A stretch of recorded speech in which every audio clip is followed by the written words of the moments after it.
So welcome to our conversation. I'm Michael Hamilton. I'm one of the directors of the Ubele Initiative. And you are? I'm Beverley Glean. I'm the founder and artistic director of IRIE Dance Theatre. And we are here at the Moonshot Centre, one of the dance studios in which we're sitting in. Why don't we start this conversation at the very end?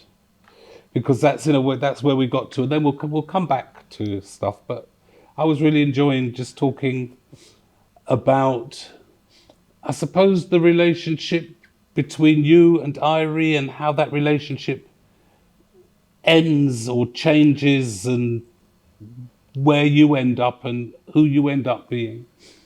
Wow.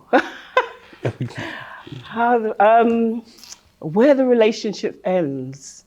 I mean, that's a good thought process, because I think just in terms of where it ends, I would really like to leave this organization in a place where there's a really solid foundation.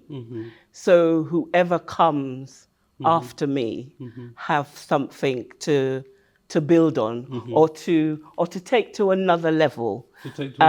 Yes, but that there is still that focused understanding in terms of who we are and why we do what we do, but they're able to use that as a kind of springboard to develop their own ideas, their own creativity around that foundation. When I was thinking about Beverley Glean and leadership, I think I said to Christopher earlier on that there are kind of screaming leaders who everybody's and that's the one that leads that. That's the one that leads that. But you've kind of had this kind of quite silent and solid leadership, and we need all sorts of leaders, you know. No, absolutely. And I think, there's room for the screamers. There's room, but I think, leaders come in all shapes and sizes.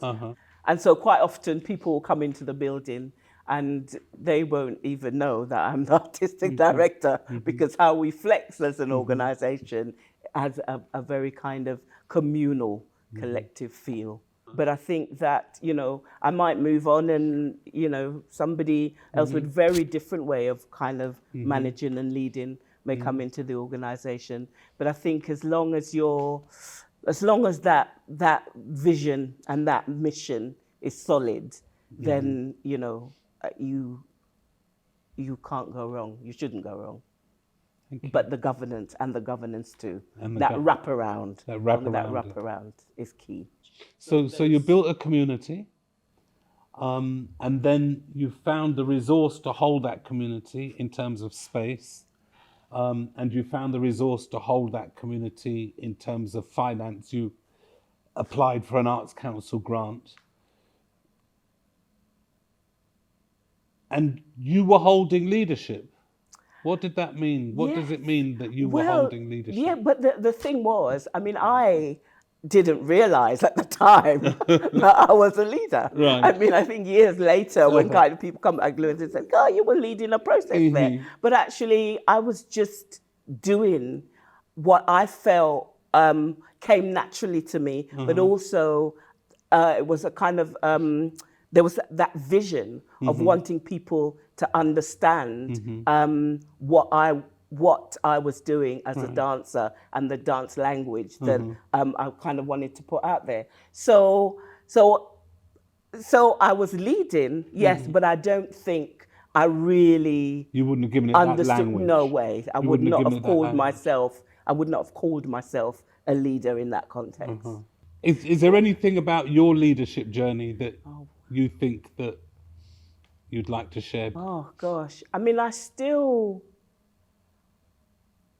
struggle is probably not the right word, but that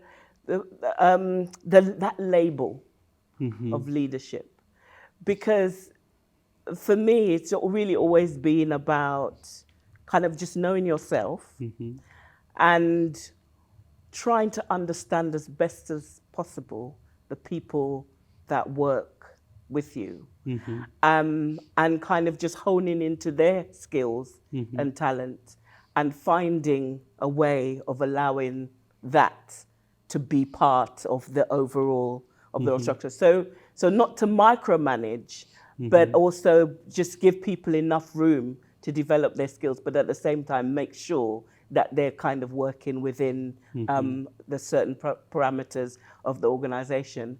So and then sometimes there are people who are great at that. They will come in and they go, oh, wow, this is amazing. And then there are other people, they need to have a kind of a helping hand, because there's some people who just need to be or want to be managed.